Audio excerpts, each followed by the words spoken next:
नमस्कार दोस्तों, स्वागत करता हूं आपका हमारे YouTube चैनल स्टडी वर्ल्ड में। पिछली वीडियो में हमने क्लास 10th हिंदी काव्य पाठ 2 तुलसीदास, जिसका शीर्षक था धनुष भंग, उसमें 3 दोहों का दोहा और उनकी चौपाई का हिंदी व्याख्या पढ़ लिया था। अब इस वीडियो में हम लोग तीसरा दोहा देखेंगे। तो चलिए देखते हैं तीसरा। तो इसमें है, देख देख रघुवीर तन सुर मनाओ धरि धीर, भरे बिलोचन प्रेम जल पुल कावली शरीर। तो पहले तो इसका संदर्भ होगा जो हमने पहले दोहा में बताया था, उसी की भांति इसका संदर्भ होगा। और इसमें प्रसंग ये होगा कि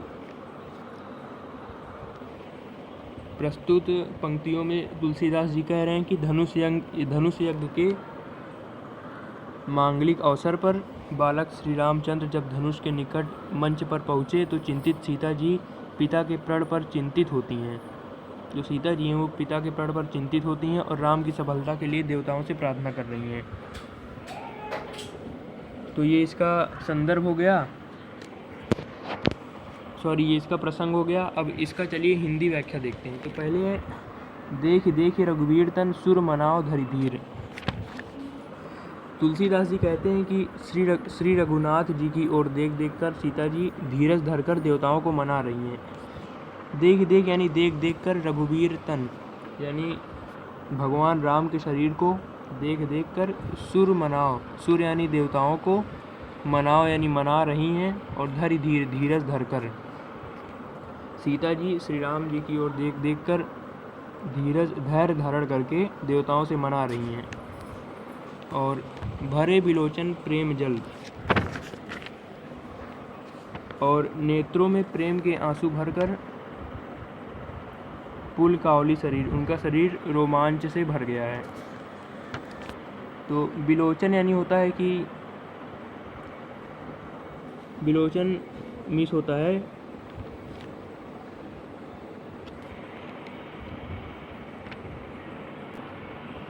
नेत्रों में। तो नेत्रों में बिलोचन, नेत्रों में भर कर प्रेम जल, प्रेम के आंसू या प्रेम का जल नेत्रों में भरकर पुल कावली शरीर, उनका शरीर रोमांच से भर गया है या उनके शरीर में रोमांच हो रहा है। फिर आगे है, नीके निरख नयन भरी शोभा, पितु पनु सुमरी बहुरी मनु क्षोभा। तो नीके यानी होता है कि अच्छी तरह निरख देखकर, नयन भरी शोभा, अच्छी तरह से देखकर, और नेत्र भर कर, शोभा यानी श्री राम जी की शोभा। तो इसका पूरे की मीनिंग होगी, अच्छी तरह से भगवान राम की शोभा देखकर और नेत्र भरकर, और अच्छी तरह से भगवान राम की शोभा देखकर नेत्र भरकर, पितु पनु सुमरी बहुरी मनु क्षोभा। और पितु पनु होता है पिता का प्रण यानी पिता की प्रतिज्ञा, पनु मतलब प्रतिज्ञा और पितु पिता की, और सुमरी यानी होता है स्मरण करके, और पिता की प्रतिज्ञा को स्मरण करके, बहुरी मनु क्षोभा। बहुरी यानी होता है कि सीता जी, मनु यानी मन में, सीता जी का मन, क्षोभा यानी क्षुब्ध हो उठा। तो पूरे का एक बार देखते हैं। नीके निरखी अच्छी तरह से देखकर, भगवान राम की शोभा यानी भगवान राम की शोभा, अच्छी तरह से नयन भरी, नेत्र भर के भगवान राम की शोभा को देखकर, और पिता के प्रण को स्मरण करके सीता जी का मन क्षुब्ध हो उठा है। और आगे है, अहह तात दारुनि हठ ठानी, समुझत नहीं कछु लाभ न हानि। आहा मानी सीता जी भगवान से कहते हैं कि हे भगवान, या फिर हम आहा माने कह सकते हैं अहो, सीता जी कहती हैं अहो तात दारुनि हठ ठानी। दारुनि यानी होता है कठिन, पिताजी ने कठिन हठ ठान लिया है। और समुझत नहीं कछु लाभ न हानि, और वे कुछ लाभ हानि नहीं समझ रहे हैं। पिताजी ने कठिन हठ ठान लिया है, वे कुछ लाभ हानि ही नहीं समझ रहे हैं। फिर आगे है, सचिव सभय सिख देई न कोई, बुद्ध समाज बड़ अनुचित होई। तो सचिव यानी होता है कि मंत्री, और सभा यानी सभी, सिख देई न कोई यानी कि कोई उन्हें समझा नहीं रहा है।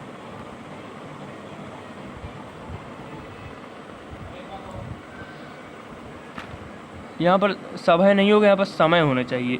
सचिव समय सिख देई न कोई। सचिव यानी मंत्री होता है, और समय समय यानी होता है कि डर कर। यहाँ पर समय का मतलब डर कर लिया गया है। तो मंत्री जो हैं डर के मारे सिख दे न कोई, कोई भी मंत्री डर के कारण पिताजी को समझा नहीं रहे हैं। सिख दे न कोई, उन्हें सिखा नहीं रहे हैं या उन्हें समझा नहीं रहे हैं। और बुद्ध समाज बड़ अनुचित हुई। बुद्ध समाज, बुद्ध यानी होता है पंडितों के या विद्वानों के, पंडितों के समाज में यह बड़ा अनुचित कार्य हो रहा है। तो यहाँ पर समय का मतलब है कि सचिव मतलब मंत्री, समय यानी होता है डर कर। डर के मारे कोई भी मंत्री पिताजी को समझा नहीं रहे हैं, और पंडितों के समाज में यह बड़ा अनुचित हो रहा है। तो आगे है, कहाँ धनु कुलिसहु चाहि कटोरा। तो कहाँ ये शिव धनुष, कहाँ धनु, कहाँ शिव धनुष, कुलिसहु यानी होता है वज्र। वज्र, कहाँ धनुष वज्र से भी कठोर है। कहाँ धनु कुलिसहु चाहि कठोरा, कहाँ धनुष वज्र से भी कठोर है। और कहाँ श्यामल मृदुगात किशोरा, और कहाँ श्यामल यानी कि श्याम शरीर वाले, मृदुगात, श्यामल यानी होता है कि श्याम सुंदर, और मृदुगात यानी होता है कोमल शरीर वाले, और किशोरा किशोर। कहाँ वज्र से भी कठोर धनुष, और कहाँ मृदुगात कोमल शरीर वाले श्यामल किशोर, और कहाँ ये कोमल शरीर वाले श्याम किशोर हैं। तो वो उस धनुष को कैसे तोड़ पाएंगे। फिर विधि के ही भांति धरौ उर धीरा, सिरम सुमन कन बेधिय हीरा।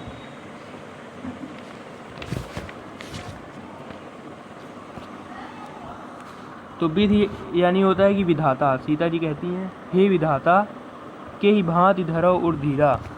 अब के ही भांति यानी कि किस प्रकार, किस भांति, धरौ उर धीरा, मैं हृदय में धैर्य धारण करूं। उर यानी होता है हृदय में, और धीरा यानी धैर्य, और धरौ मानी धारण करना।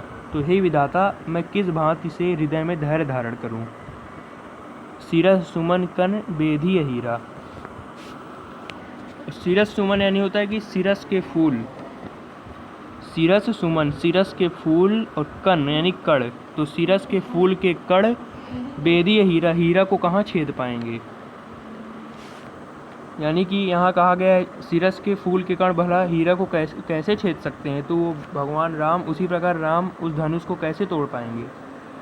बेधिय के ही गति धरौ न धीरा, हे विधाता, मैं किस प्रकार धैर्य धारण करूं। सिरस सुमन, सिरस का पुष्प का कण, सिरस सुमन कण, धीरे को कहाँ छेद सकता है। फिर आगे है, सकल सभा कै मति भय भोरी, अब मोई संबुचाप गति तोरी। तो सकल सभा का यानी सारी सभा की, सकल सभा, सकल मतलब संपूर्ण, और सभा, सभा यानी होता है दरबार, दरबार सभी दरबार के, मत यानी बुद्धि, भय भोरी, भोरी यानी बावली हो गई है, यानी पागल हो गई है या नष्ट हो गई है। तो दरबार की सभी बुद्धि बावली हो गई है, ये सीता जी कह रही हैं। किससे कह रही हैं, भगवान से प्रार्थना करते हुए। अब मोहि शंभु चाप गति तोरी। तो इसके पहले वाले दोहे में हमने बताया था कि सीता जी जिस देवता से प्रार्थना कर रहे हैं, यानी कि उनके मन में जो देवता आ रहे हैं वे उनसे प्रार्थना कर रही हैं। पहले वे भगवान शिव और पार्वती से उन्होंने प्रार्थना की थी, फिर गणेश जी से प्रार्थना की थी, फिर उन्होंने किसी भगवान से अपने मन में प्रार्थना कर रही थी। अब वो देखते हैं क्या कहती हैं। अब मोहि शंभु चाप गति तोरी। तो अब मोरी यानी अब मोही यानी अब मुझे, शंभु चाप यानी शिव धनुष, गति तोरी यानी कि तुम्हारा ही सहारा है। अब वे शिव धनुष से कहती हैं, जिस धनुष को भगवान राम तोड़ने वाले हैं, कहती हैं कि हे शिव धनुष, अब मुझे तुम्हारा ही सहारा है। निज जड़ता लोघन पर डारी, हो ही हरू रघुपति निहारी। निज जड़ता यानी अपनी जड़ता को लोगन, यहाँ बैठे लोग पर डाल दो, यानी कि तुम्हारे अंदर जो कठोरता है वो यहाँ बैठे लोगों पर डाल दो। क्योंकि यहाँ पर था ना मति भय भोरी, क्योंकि उनकी बुद्धि बावली हो गई है, इसलिए तुम अपनी जड़ता उन लोगों पर डाल दो। हो ही हरू रघुपति निहारी। और होई हरू यानी कि हल्के हो जाओ, होई यानी हो जाओ और हरू यानी होता है हल्का। और रघुपति निहारी, रघुनाथ जी के शरीर को देखकर हल्के हो जाओ, यानी कि जितना उनका शरीर है उतना तुम भी हो जाओ। फिर आगे है अति परिताप सीय मन माही, लौ निमेष जुग सय सम जाही। तो अति प्रताप यानी हो जाएगा बड़ा ही संताप। और सीय मन माही, सीता जी के मन में अति प्रताप, सीता जी के मन में बड़ा प्रताप है, सीता जी के मन में बड़ा प्रताप हो रहा है या बड़ा संताप हो रहा है। और हो ही हरू सॉरी ये लौ निमेष जुग सय सम जाही। और लौ यानी अंश होता है, निमेष यानी पलक झपकना या एक क्षण, यानी पलक झपकने का एक क्षण। लौ यानी अंश या अंश होता है, निमेष पलक झपकना, पलक झपकने का एक क्षण या एक अंश भी। जुग सय सम जाही, जुग सय यानी 100 युग, सम यानी समान, जाही यानी बीत रहा है। तो पलक झपकने का एक अंश भी 100 युगों के समान बीत रहा है। अति प्रताप सीय मन माही, सीता जी के मन में बहुत ही संताप हो रहा है और पलक झपकने का एक क्षण भी 100 युगों के समान बीत रहा है।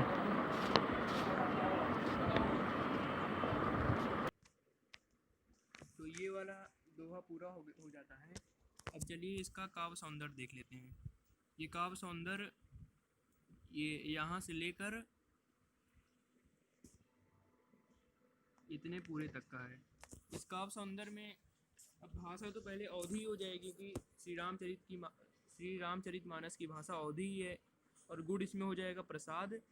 और छंद जो है वो दोहा और चौपाई हो जाएगा। इन सबको आप नोट करते जाइए, छंद, दोहा और चौपाई। और रस जो है, रस शांत हो जाएगा, शांत रस, क्योंकि यहाँ सीता जी अपने मन में सब कुछ सोच रही हैं और यहाँ पर शांति है। और अलंकार, रूपक और उपमा दोनों हो जाएगा। और इसमें अनुप्रास अलंकार भी है कहीं कहीं। रूपक, उपमा और अनुप्रास, ये तीनों अलंकार हो जाएंगे। और शैली है प्रबंधात्मक। तो ये इतने इसके काव्यगत सौंदर्य हो गए, जिसे आप लिखेंगे तो आपको 1 नंबर मिल जाएगा। एग्जाम में इसका 1 नंबर निर्धारित रहता है। अब चलिए आगे नेक्स्ट दोहे से देखते हैं। तो यहाँ पर है, इसका प्रसंग पहले देखते हैं। इसमें है प्रभुई चितई पुनि चितौमयी, राजत लोचन लोल, खेलत मनसिज मोन जुग, जनु विधु मंडल डोल।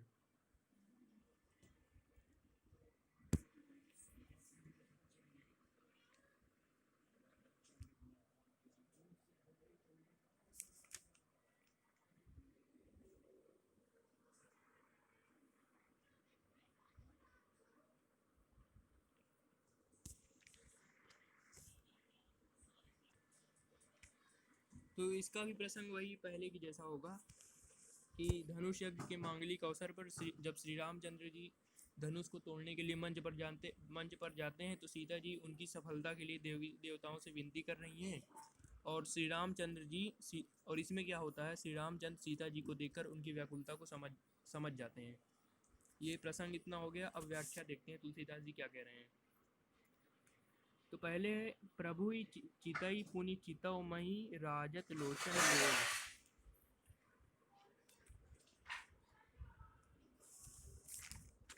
तो प्रभु चितई यानी हो जाएगा श्री राम जी को देखकर। चितई का अर्थ होता है देखकर, प्रभु को या श्री राम जी को। और पुनि चितौमयी, फिर चितौमयी, मही यानी पृथ्वी, श्री राम जी को देखकर फिर पृथ्वी की ओर देखकर। राजत लोचन लोल, राजत यानी सुशोभित हो रहे हैं, लोचन यानी होता है आँख, और लोल यानी होता है चंचल। तो पहले श्री राम जी को देखकर फिर पृथ्वी की ओर देखकर सीता जी की चंचल आँखें सुशोभित हो रही हैं। फिर खेलत मनसिज मीन जुग, जनु विधु मंडल डोल। खेलत यानी होता है कि खेल रही हैं, और मनसिज का अर्थ होता है कामदेव, मनसिज कामदेव का नाम है। और मीन युग यानी कि दो मछलियाँ, युग मीन युग मछलियों का जोड़ा या फिर दो मछलियाँ। और जन विधु मंडल डोल, जैसे कि चंद्रमंडल रूपी डोल में। तो इस पूरे दोहे का अर्थ ये होगा कि प्रभु चितई पहले श्री राम जी को देखकर, फिर पृथ्वी की ओर देखकर सीता जी की चंचल नेत्र ऐसे सुशोभित हो रहे हैं कि मानो चंद्रमंडल रूपी डोल में कामदेव की दो मछलियाँ खेल रही हूँ। तो यहाँ पर इस दोहे में तो सीधे सीधे उपमा अलंकार हो रहा है, क्योंकि यहाँ पर उसका नियम था, उसमें जनु जानू मन जानू जनो मनो, ये शब्द अगर उसमें से कोई भी एक शब्द किसी में आ गए तो वहाँ पर उपमा अलंकार होता है। यहाँ पर जनु है, यहाँ पर उपमा अलंकार, यहाँ पर तुलना की जा रही है चंद्रमंडल से। फिर आगे है गिरा अनिल मुख पंकज रोकी। तो इसका अर्थ है कि गिरा अनिल का अर्थ है कि वाड़ी रूपी भ्रमरी।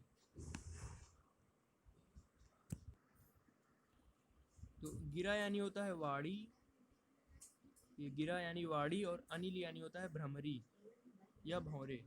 और मुख यानी होता है मुंह, और पंकज यानी कमल, और रोकी यानी रोक लिया है। तो इसमें क्या क्या होता है, गिरा अनिल यानी कि उनके वाड़ी रूपी भौरे को, उनकी वाड़ी रूपी भौरे को मुख रूपी कमल ने रोक लिया है, या कमल रूपी मुख ने रोक लिया है। जिस प्रकार कमल के अंदर भौरे बंद हो जाते हैं, जब कमल फिर से खिलता है तो भौरे निकलते हैं, उसी प्रकार यहाँ पर भौरों की तुलना उनके सीता जी की वाणी से की गई है, और उनके मुंह की तुलना कमल से की गई है। उनके मुंह ने उनकी वाणी को रोक रखा है, यानी कि वे कुछ बोल नहीं पा रही हैं। फिर आगे है प्रगट न लाज निशा अवलोकी। प्रगट न लाज निशा अवलोकी यानी कि लाज रूपी रात्रि, लाज रूपी रात्रि को देखकर वह प्रकट नहीं हो पा रही है, क्योंकि रात में कमल के पुष्प नहीं खिलते तो भौरे नहीं निकल पाते हैं, इसीलिए उनका मुंह वहाँ पर नहीं खुल रहा है, क्योंकि वहाँ पर उन्हें लज्जा है, वे सबके समक्ष कुछ बोल नहीं सकती हैं। प्रगट न लाज निशा अवलोकी यानी देखकर, लाज रूपी रात्रि को देखकर वह प्रकट नहीं हो पा रही है। फिर आगे है लोचन जल रहा लोचन कोना, जैसे परम कृपन कर सोना। लोचन जल यानी नेत्रों का जल या आंसू, रह लोचन कोना, नेत्रों के जल नेत्र के किनारे ही रह जाते हैं। कोना यानी किनारे, नेत्र के किनारे ही रह जाते हैं। जैसे परम कृपन कर सोना, जैसे किसी कंजूस का सोना एक किनारे ही गड़ा रह जाता है।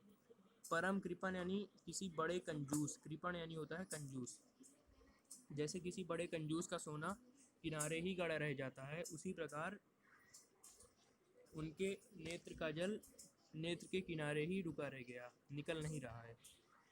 सकुची व्याकुलता बढ़ी जानी, धरी धीरज प्रतीति उर आनी।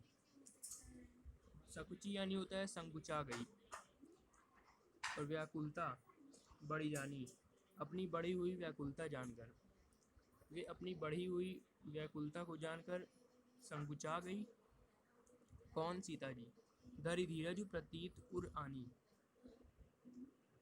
और उन्होंने धीरज धर कर या धैर्य धारण कर धरी धीरज प्रतीत उर आनी। प्रतीत यानी होता है विश्वास, उर यानी होता है हृदय में, आनी यानी आई। सीता जी अपनी व्याकुलता को जानकर संकुचा गई, और अपने हृदय में, और उनके हृदय में यह विश्वास आया कि तन मन वचन मोर पनु साचा, कि यदि मेरा प्रण तन मन और वचन से सच्चा है, यदि मेरा प्रण, पनु यानी होता है प्रण, और मोर मेरा, साचा यानी सच्चा, और तन मन वचन, यदि मेरा प्रण तन मन और वचन से सच्चा है, तो रघुपति पद सरोज चितुराचा।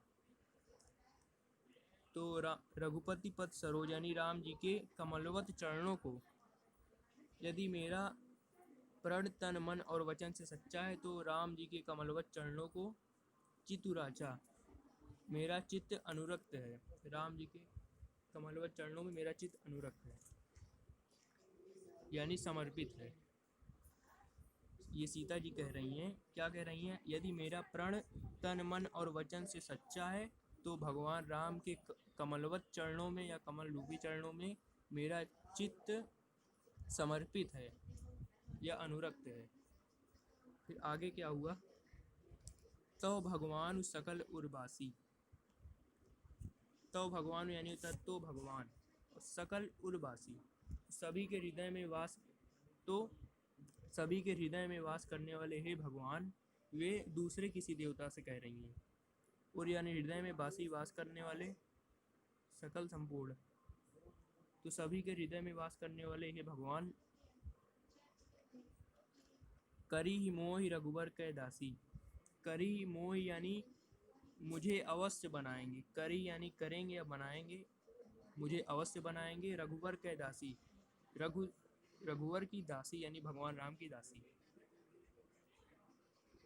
तो एक बार फिर से देखते हैं। तो भगवान सकल उर्वासी, तो सभी के हृदय में वास करने वाले भगवान, करी मोहि रघुबर कै दासी, मुझे भगवान राम की या रघुवर की दासी अवश्य बनाएंगे। फिर आगे है, जेहि के जेहि पर सत्य सनेहु, सो तेहि मिलई न कछु संदेहु। जेहि के यानी जिसका, और जेहि पर यानी जिस पर, तो जिसका जिस पर सत्य स्नेहु, सच्चा स्नेह होता है।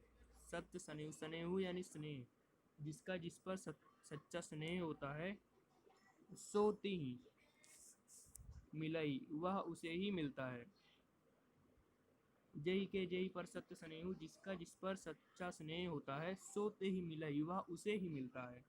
ना कछु संदेह, इसमें कोई भी संदेह नहीं है। तो इसका पूरे का मीनिंग है, जिसका जिस पर सच्चा स्नेह होता है वह उसी को मिलता है, इस पर कोई भी संदेह नहीं है। फिर आगे है, प्रभु तन चितई प्रेम तन ठाना, कृपा निधान राम सबु जाना। तो प्रभु तन चितई यानी भगवान राम को या प्रभु राम के शरीर को देखकर, चितई का अर्थ होता है देखकर, प्रेम तन ठाना, सीता जी ने शरीर द्वारा या प्रेम ठान लिया।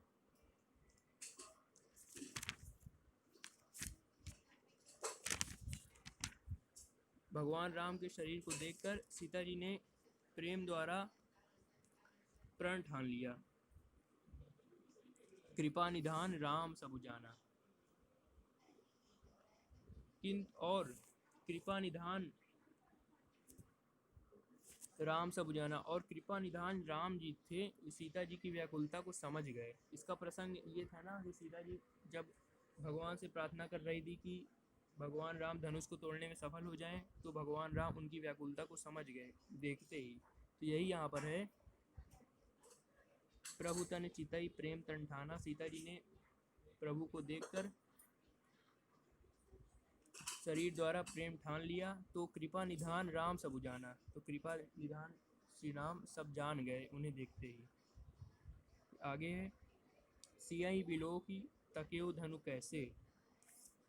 सियाई बिलो की यानी सीता की ओर देखकर, तकेउ धनु कैसे, उन्होंने सीता जी की ओर देखकर धनुष को ऐसे देखा। सियाई बिलो की यानी सीता को देखकर, तकेउ धनु कैसे, फिर धनुष को इस प्रकार देखा, चितौ गरुड़ लघु ब्याल ही जैसे, जिस प्रकार गरुड़ देवता या फिर गरुड़ पक्षी लघु ब्याल ही छोटे सांप को देखते हैं। उन्होंने पहले सीता जी की ओर देखा, फिर धनुष को इस प्रकार देखा जैसे कि गरुड़ देवता छोटे से सांप को देखते हैं। तो ये वाला दोहा भी पूरा खत्म हो गया है। चलिए इसका काव्यगत सौंदर्य देख लेते हैं। तो इसमें भाषा तो अवधि हो जाएगी और गुण प्रसाद हो जाएगा, छंद दोहा चौपाई दोनों हो जाएगी। ये हम इतने का बता रहे हैं। और इसके ऊपर से रस शांत और अलंकार उपमा, रूपक और अनुप्रास, ये तीनों अलंकार होंगे। और शैली हो जाएगी प्रबंधात्मक। तो यहाँ पर हमने दोहा नंबर 5 तक इसमें पूरा इसका अच्छे से व्याख्या, संदर्भ, प्रसंग, काव्यगत सौंदर्य सब पढ़ लिया है। मुझे आशा है कि आप लोगों को सब समझ में आ गया होगा। अब अगले वीडियो में हम दोहा नंबर 6 और 7 को ख़त्म करेंगे और ये चैप्टर ख़त्म हो जाएगा। तो वीडियो देखने के लिए धन्यवाद। अगर आपको वीडियो अच्छा लगा हो तो वीडियो को लाइक एंड चैनल को सब्सक्राइब एंड शेयर कर दीजिएगा। Thank you.